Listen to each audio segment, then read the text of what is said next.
Assalamualaikum warahmatullahi wabarakatuh. Innal hamdalillah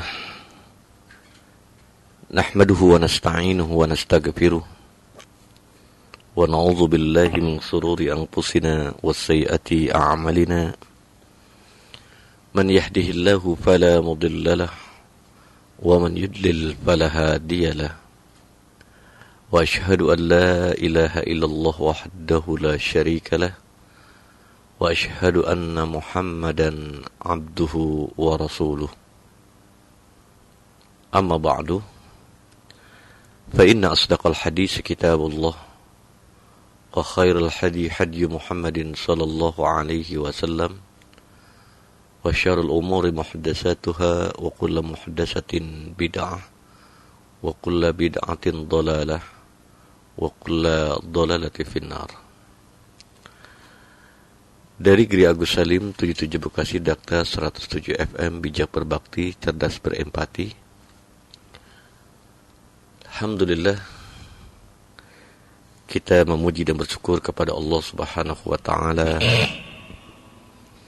Ilahuna wa Rabbuna, yang telah memberikan berbagai macam karunia kenikmatan kepada kita, terutama kenikmatan iman, kenikmatan Islam, kenikmatan sunnah, serta kenikmatan sehat walafiat, sehingga di pagi yang berbahagia ini, Sabtu 16 Rabiul Awal 1440 Hijriah, bertepatan pada hari yang ke-24 di bulan November 2018, kita dipertemukan kembali oleh Allah Subhanahu wa taala dalam kajian ilmiah kuliah Fajar.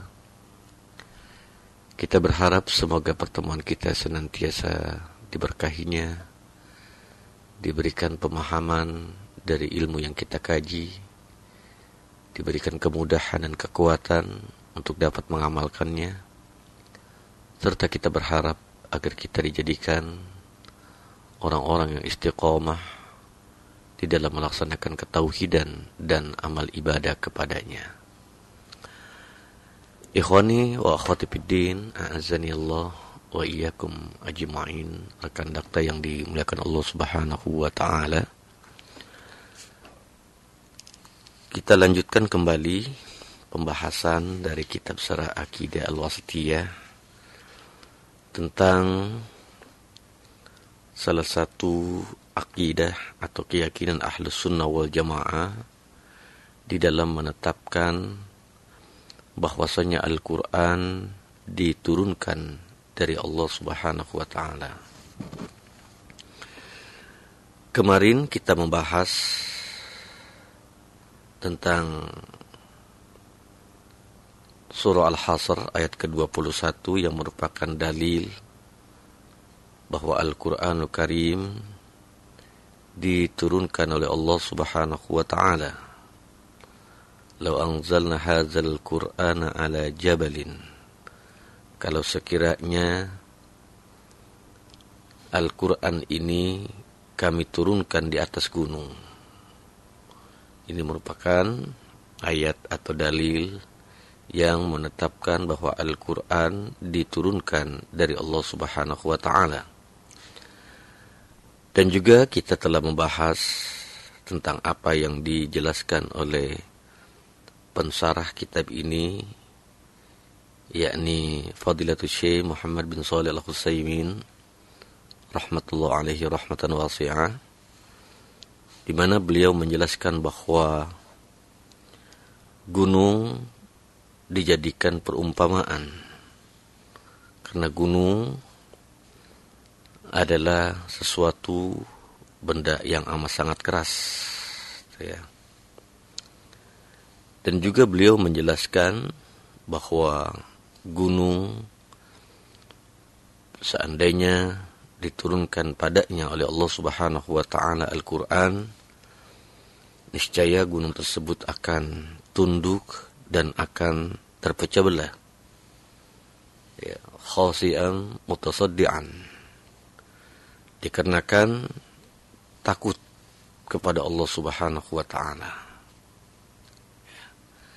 Dan juga beliau menjelaskan bahwa tunduknya dan terpecah belahnya gunung karena apa yang diturunkan atas gunung tersebut dari firman Allah Subhanahu wa taala. Dan beliau juga Syekh Utsaimin rahimahullahu taala menjelaskan bahwa di dalam ayat ini terdapat dalil. Ya, di dalam surah Al-Hasr ayat yang ke-21 terdapat dalil anna lil jabali ihsasan, bahwa gunung itu juga memiliki perasaan atau bisa merasakan. Perasaan yang ada pada gunung adalah khasya wa yatasadda, artinya tunduk dan bisa terpecah belah. Hal ini sesuai dengan apa yang pernah disabdakan oleh Nabi Shallallahu Alaihi Wasallam pada saat beliau berada di Gunung Uhud. Beliau bersabda dalam hadis sahih dikeluarkan oleh Imam Al-Bukhari dan Imam Muslim dari jalan Abu Humaid As-Sa'idi radhiyallahu taala anhu. Beliau katakan, haza Uhudun, jabalun yuhibbuna wa nuhibbuhu. Ini adalah Jabal Uhud atau Gunung Uhud atau Bukit Uhud. Gunung yang cinta kepada kita dan kita pun cinta kepada Gunung Uhud. Setelah membawakan hadis ini sebagai dalil penguat bahwa gunung atau sesuatu itu mempunyai perasaan, maka beliau Syekh Utsaimin di dalam syarah kitabnya ini mengatakan, wa bihadzal hadis na'rifu radda 'alal musbitina lil majas bil Qur'an. Berdasarkan hadis ini kita mengetahui ya, bantahan atas orang-orang yang menetapkan hukum majas di dalam Al-Quran. Ya. Artinya bahwa ada sekelompok dari kaum muslimin yang menetapkan makna majas, artinya makna bukan yang sebenarnya ya, di dalam Al-Quranul Karim. Walladzina yarfa'una da'iman 'alamahu mustadillina bihadhil ayah. Dan orang-orang yang mengangkat bendera majas di dalam menetapkan makna di dalam Al-Quranul Karim, mereka berdalil berdasarkan ayat di dalam surah Al-Kahfi ayat ke-77. Ya. Pada saat mereka membaca surah Al-Kahfi ayat ke-77, di mana di dalam surah Al-Kahfi ayat 77 Allah Subhanahu wa taala berfirman, fawajada fiha jidaran yuridu ayyan qada. Jidaran yuridu ayyan qada. Ya. Mereka berkata, artinya orang-orang yang menetapkan hukum majas, artinya pengkiasan di dalam makna Al-Quranul Karim, setelah membaca surah Al-Kahfi ayat 77 yang artinya maka mereka berdua ya, di dalam kota tersebut mendapati tembok yang ingin roboh. Ya. Mereka berkata, kaifa yuridul jidar? Bagaimana tembok itu memiliki kehendak, atau bagaimana tembok itu berkehendak. Nah, dari sini mereka mengatakan bahwa ayat ini bukanlah makna yang sebenarnya, yang menunjukkan bahwa tembok itu tidak memiliki kehendak atau keinginan. Ya. Mereka beralasan bagaimana mungkin tembok itu mempunyai keinginan. Panaqul, maka kita katakan kepada mereka, orang-orang yang menetapkan hukum majaz di dalam Al-Quran, kata Syekh Utsaimin, ya subhanallah al-alimul khabir, ya Allah yang maha suci, yang maha mengetahui dan maha mengenal, di mana Allah subhanahu wa ta'ala telah berkata, yuridu ayyan qadda. Allah yang maha mengetahui, Allah yang maha mengenal, Allah yang maha suci, di dalam firman-Nya telah berfirman, yuridu ayyan qadda. Tembok itu ingin roboh. Ya, artinya tembok itu berkehendak, mempunyai keinginan untuk roboh. Wa anta taqul, sementara engkau, wahai orang-orang yang menetapkan hukum majaz dalam Al-Quran, berkata, la yurid. Tembok itu tidak mempunyai kehendak, atau tembok itu tidak berkehendak. Syekh mengatakan, ahaza ma'qul. Apakah perkataan ini masuk akal? Ya.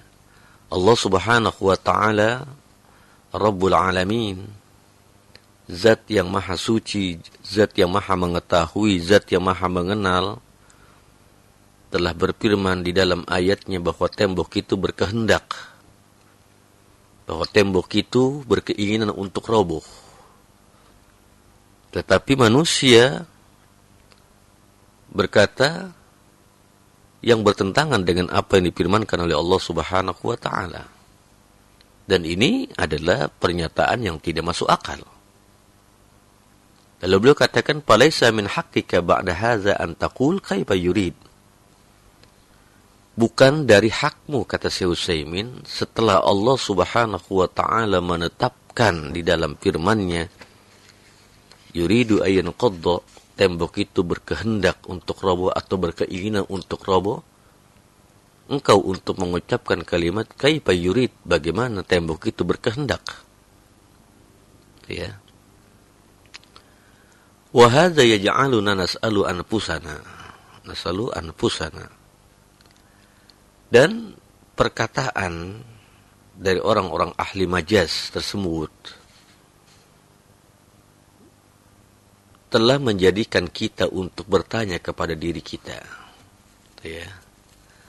Hal nahnu utina ilma kulli syai'in?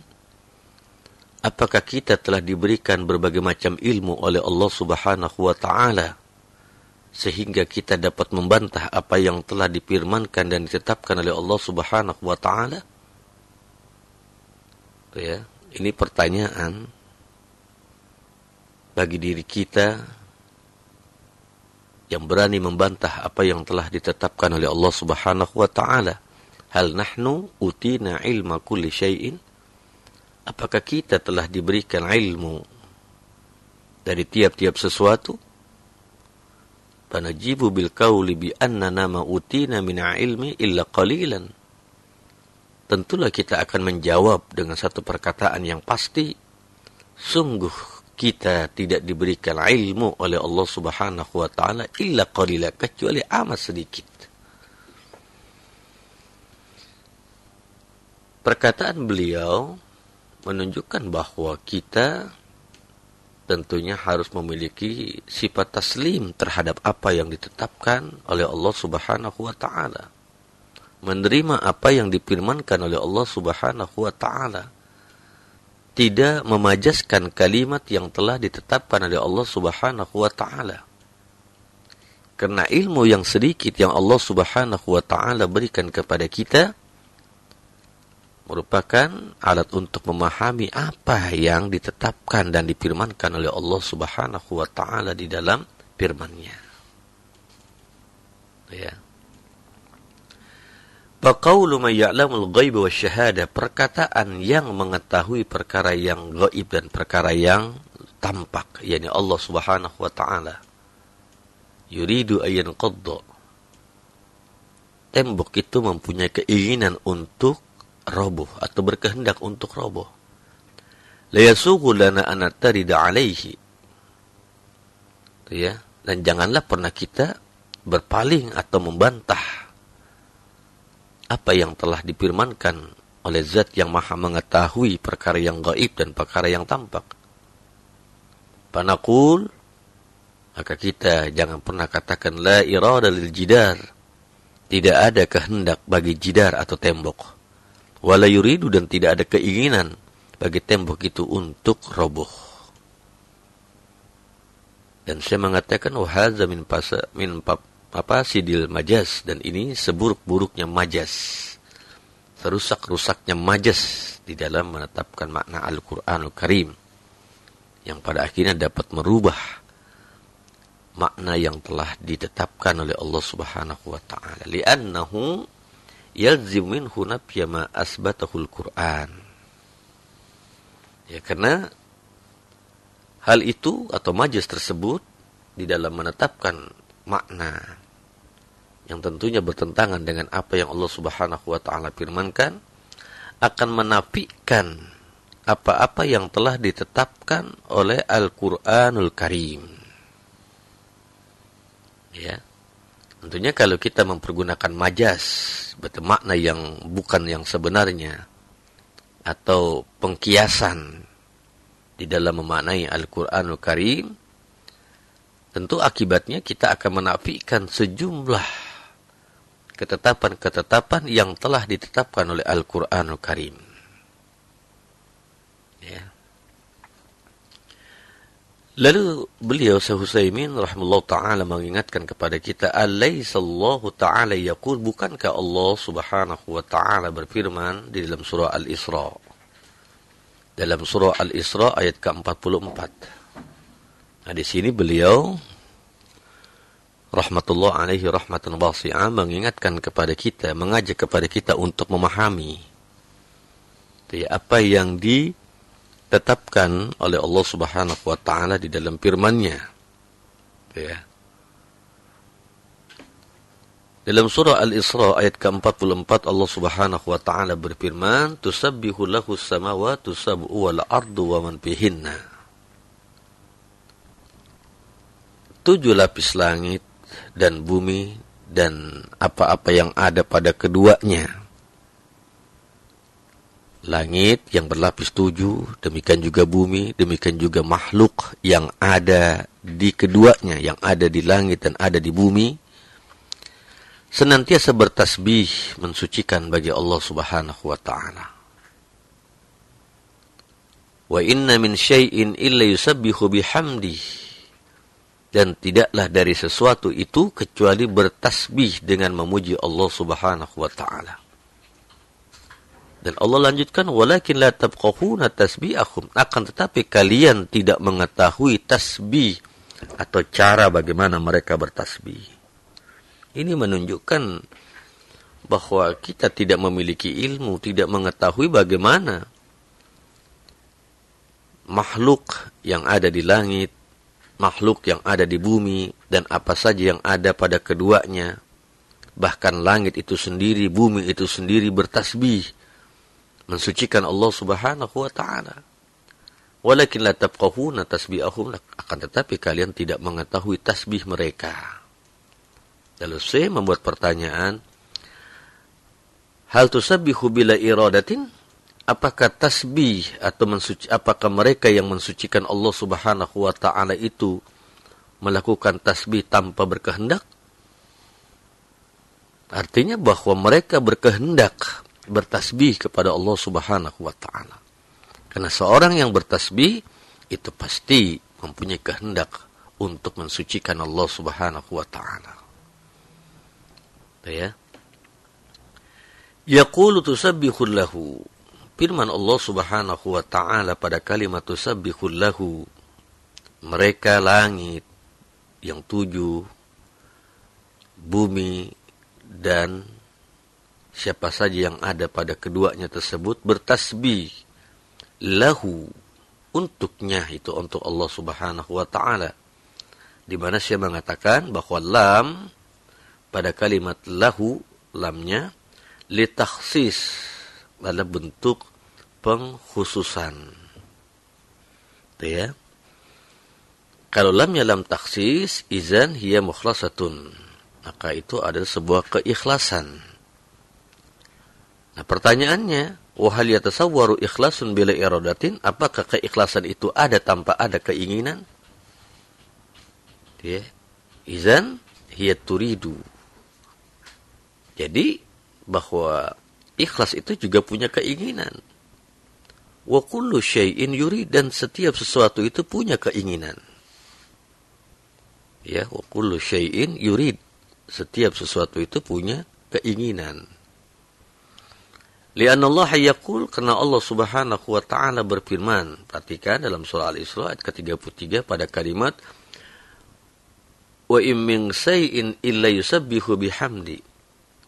Ya, wa in min shay'in illa yusabbihu, dan tidaklah dari sesuatu itu, sesuatu secara umum, illa yusabbihu, kecuali bertasbih, mensucikan Allah Subhanahu wa taala. Ya, dan saya mengatakan wa azunnu la yakhfa alaina jami'an, dan aku mengira tidak ada yang samar atas kita secara menyeluruh, anna hadza min siyagil umum, bahwa ini adalah kalimat yang bersifat umum, karena mempergunakan kalimat in, nafiyah bimakna ma. Ya, wa min syai'in nakirah fi siyakin nafi. Artinya tidak ada sesuatu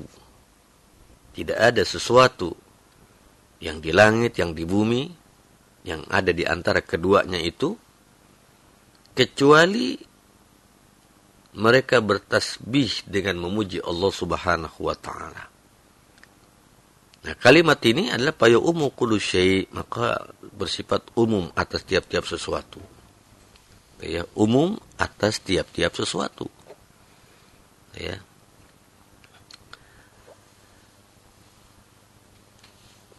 Ya akhil muslim, lalu Syekh mengatakan, wahai saudaraku orang Islam, iza ra'aita qalbaka la yata'assa bi Qur'an, apabila engkau melihat hatimu tidak tersentuh dengan Al-Qur'an. Ya, apabila hatimu, engkau melihat, engkau mengetahui hatimu tidak tersentuh dengan Al-Quran. Artinya, pada saat membaca Al-Quran atau mendengar Al-Quran dibacakan, yang membahas tentang kenikmatan, hati kita tidak tersentuh. Membahas tentang azab, juga tidak tersentuh. Itu ya. Kata saya, fatihim nafsaka. Ya, periksalah engkau punya hati. Ya. Jadi kalau kita punya hati tidak ada pengaruh, tidak tersentuh dengan bacaan Al-Quran yang kita baca ataupun Al-Quran yang kita dengar, maka bersegeralah kita untuk memeriksa fa'tihim nafsaka. Artinya maka segera kita memeriksa diri kita masing-masing. Ya. Kenapa Syekh memerintahkan kepada kita untuk memeriksa hati kita atau diri kita pada saat hati kita tidak tersentuh dengan bacaan Al-Quran, dengan Al-Quran yang kita baca? Ya. Tidak bergembira pada saat Allah Subhanahu wa ta'ala memberikan janji, memberikan penjelasan tentang amal soleh yang pahalanya di dunia, di akhirat yang akan mengantarkan ke surga. Tidak tersentuh hati kita memiliki rasa takut tak kala Allah Subhanahu wa ta'ala menjelaskan tentang azabnya.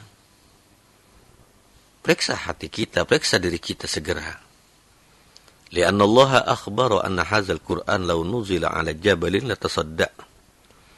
Karena Allah Subhanahu wa ta'ala telah mengabarkan, memberitahukan bahwa Al-Qur'an kalau sekiranya diturunkan di atas gunung, pasti gunung itu akan terpecah belah. Karena adanya perasaan takut karena Allah Subhanahu wa ta'ala. Wa qalbuka yutsla alaihi al-Qur'an, dan hatimu dibacakan Al-Qur'an kepadanya, tapi wala yata'assar, tapi tidak berasar, tidak berbekas, tidak tersentuh dengan bacaan Al-Qur'anmu. Maka segera kita memeriksa ada penyakit apa di dalam hati kita. Ya. Lalu Syekh berkata, as'alullaha ayyu'ninani wa iyyakum.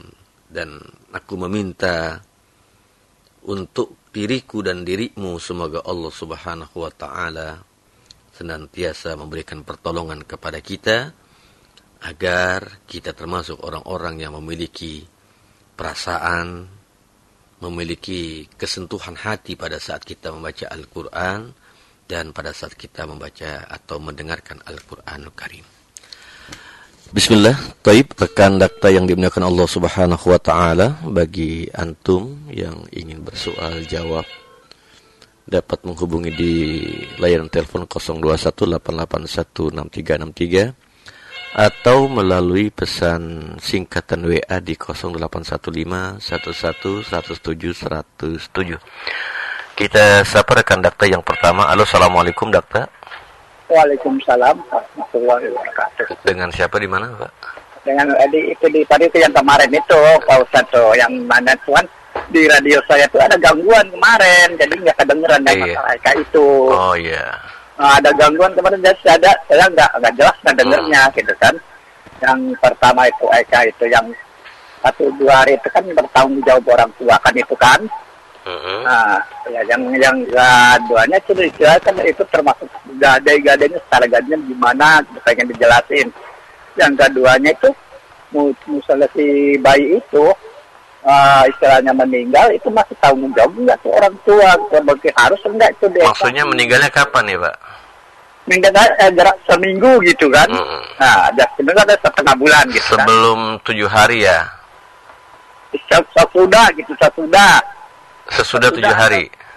Sudah 7 hari, ya. Nah, itu masih tanggung jawab nggak tuh orang tua? Dan lagi harus enggak itu diekahin gitu. Apa, Pak? Harus apa? Diekahin. Diakekain. Akekah itu kan? Iya. Kan itunya kan harus 7 hari tuh, sampai 21 hari kan tanggung jawab orang tua tuh kan ya? Iya. Nah, kalau meninggal itu masih harus enggak tuh diekahin gitu kan? Iya, dimengerti. Ya, segitu aja. Banyak terima kasih. Didengar ya, Pak ya, jawabannya ya? Hah? Didengerin jawabannya. Iya, kemarin tuh. Iya, Bapak sekarang dengerin jawabannya. Taib, di belakang Pak Edi. Halo, assalamualaikum dakta. Waalaikumsalam warahmatullahi wabarakatuh. Dengan Abu Eka. Iya, Ustaz. Barakallahu fikum. Waalaikum barakallah. Iya, Ustaz. Apakah benar saya begini saja, kalau orang beriman tidak beramal, itu imannya nggak diterima gitu. Apakah benar orang beriman tidak beramal, imannya nggak diterima? Iya. Gitu, ya sebaliknya, beramal tapi nggak beriman gitu. Iya. Sedangkan saya pernah dengar kan dari pembalasan yang kalau udah selesai semua gitu, yang surga masuk surga, yang neraka masuk neraka. Iya. Gitu. Amal itu dicari orang yang beriman sebesar biji jarah, disuruh angkat sama Allah gitu. Iya. Ya, yang nggak salah. Nah, yang ini Ustaz, informasi sedikit Ustaznya.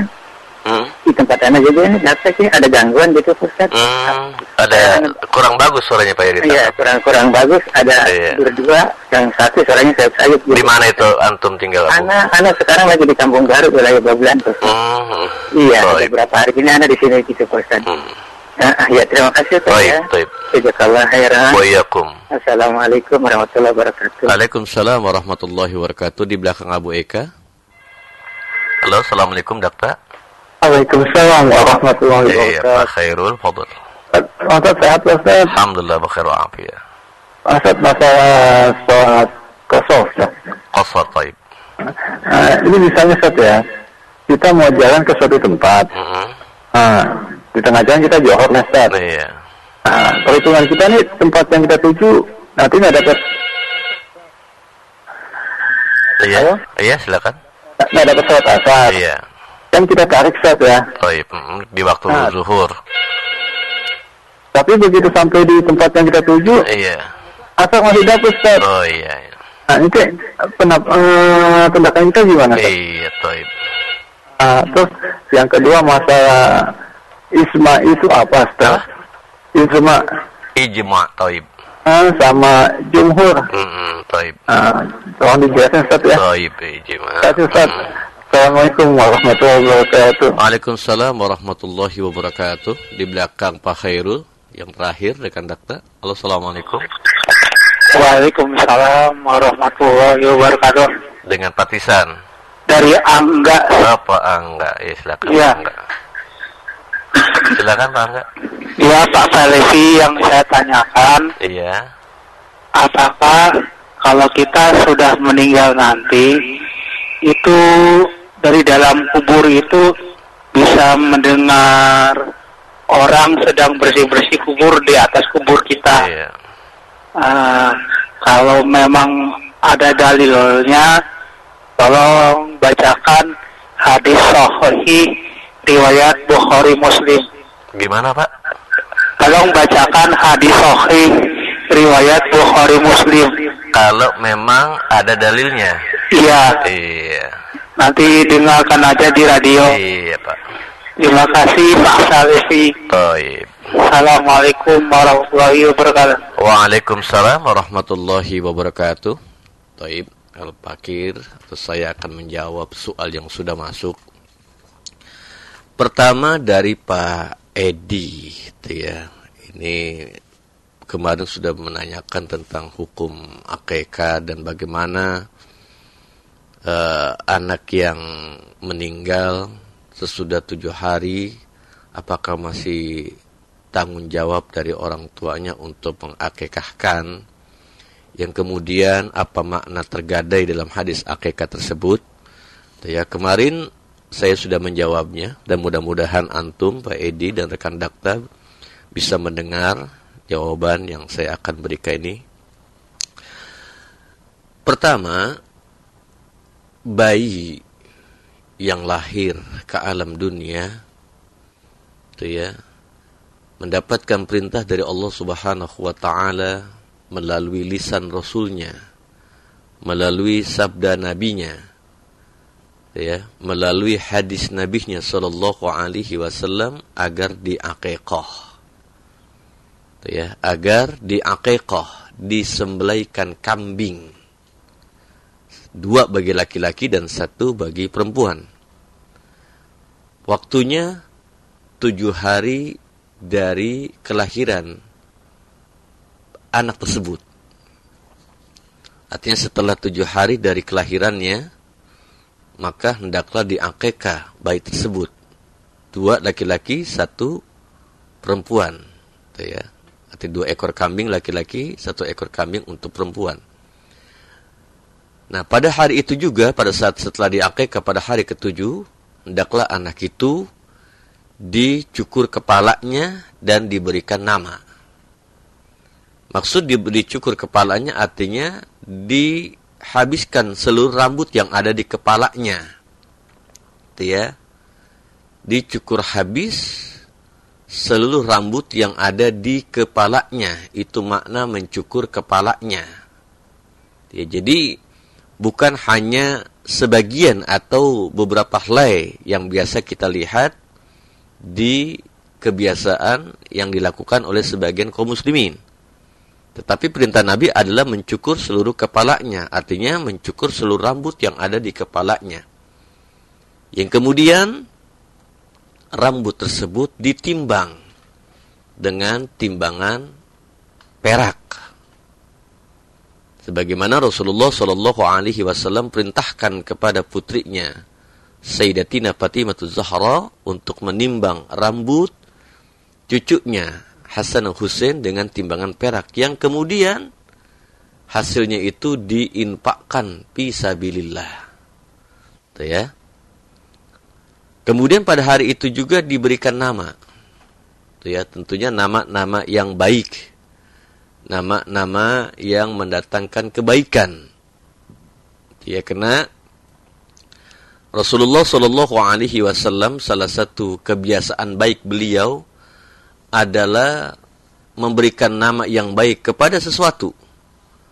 Bahkan beliau memberikan nama kepada ontaknya, beliau memberikan nama kepada satu kampung yang belum ada namanya.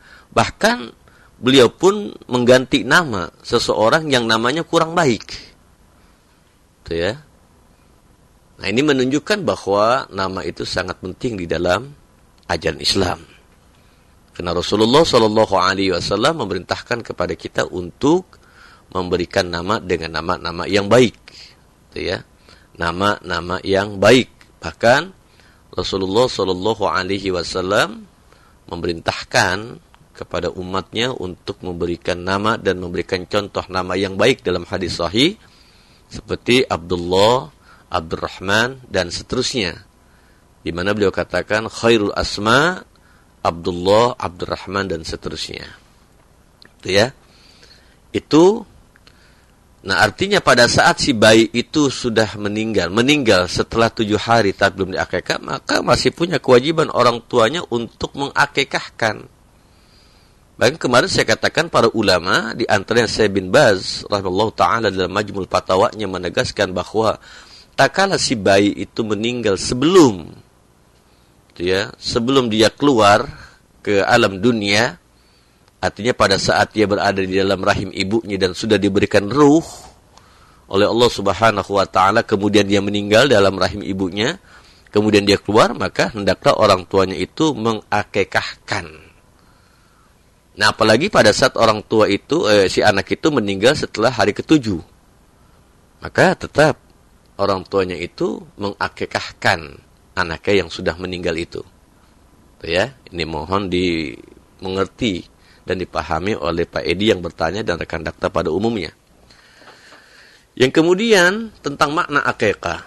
Makna akekah bahwa anak itu tergadai dengan akekahnya. Artinya bahwa anak yang tidak diakekah oleh orang tuanya, tuh ya, maka dia tergadai. Di sini para ulama-ulama berbeda pendapat, di mana ada ulama yang berpendapat bahwa makna tergadai dan tidak diakekah oleh orang tuanya adalah anak tersebut menghalangi orang tuanya untuk mendapatkan syafaat, menghalangi orang tuanya untuk mendapatkan syafaat jika anak tersebut tidak diakekah. Maka agar orang tuanya mendapatkan syafaat, mendapatkan pertolongan, maka hendaklah anak itu diakekah. Itu ya. Nah, ini yang harus kita pahami. Ini pendapat yang pertama. Pendapat yang kedua, itu ya.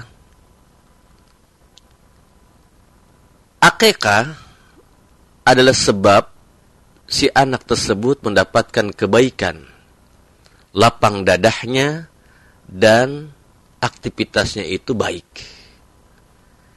Nah, jika anak tersebut tidak diakekah oleh orang tuanya yang mampu untuk mengakekahkan diri anaknya, maka tentu anak tersebut dadahnya sempit, kemudian kebaikannya kurang dan aktivitasnya tidak lancar.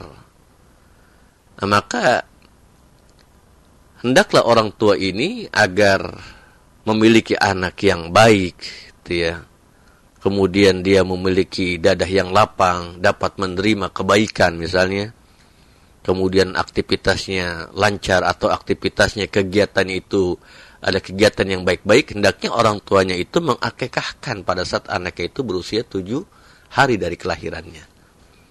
Nah, ini makna tergadai, sebagaimana yang disabdakan oleh Nabi SAW. Jadi ada ulama berpendapat bahwa anak itu tergadai, maksudnya anak itu tidak dapat memberikan syafaat kepada orang tuanya. Maka tebusannya adalah, artinya agar anak tersebut dapat memberikan syafaat kepada orang tuanya, maka hendaklah orang tuanya itu mengakekahkan putra dan putrinya. Nah, mudah-mudahan jawaban ini dapat dipahami dan dimengerti oleh Pak Edi dan rekan dakta pada umumnya. Kemudian dari Abu Eka, apakah benar orang yang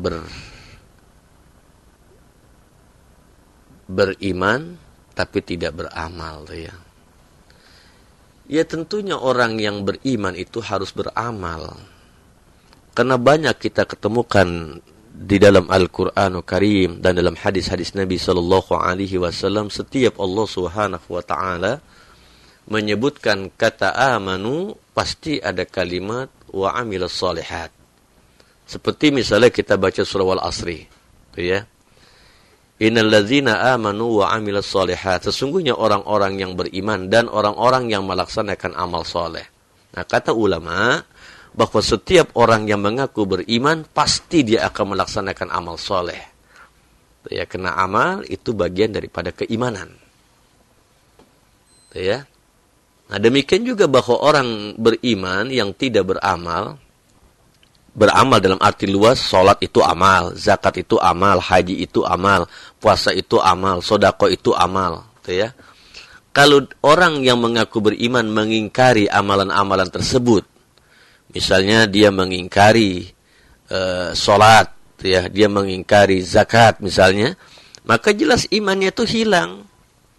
Karena mengingkari amalan yang ditetapkan oleh Allah Subhanahu wa taala termasuk perkara yang membatalkan keimanan atau ketauhidan pada diri seseorang. Itu ya. Nah, adapun hadis yang menjelaskan bahwa seseorang yang memiliki keimanan walaupun seberat zarrah, artinya masih ada keimanan, maka dia akan mendapatkan selamat dari Allah Subhanahu wa taala. Itu ya. Nah, ini harus dipahami karena makanya ulama banyak menjelaskan tentang amalan-amalan yang dapat membatalkan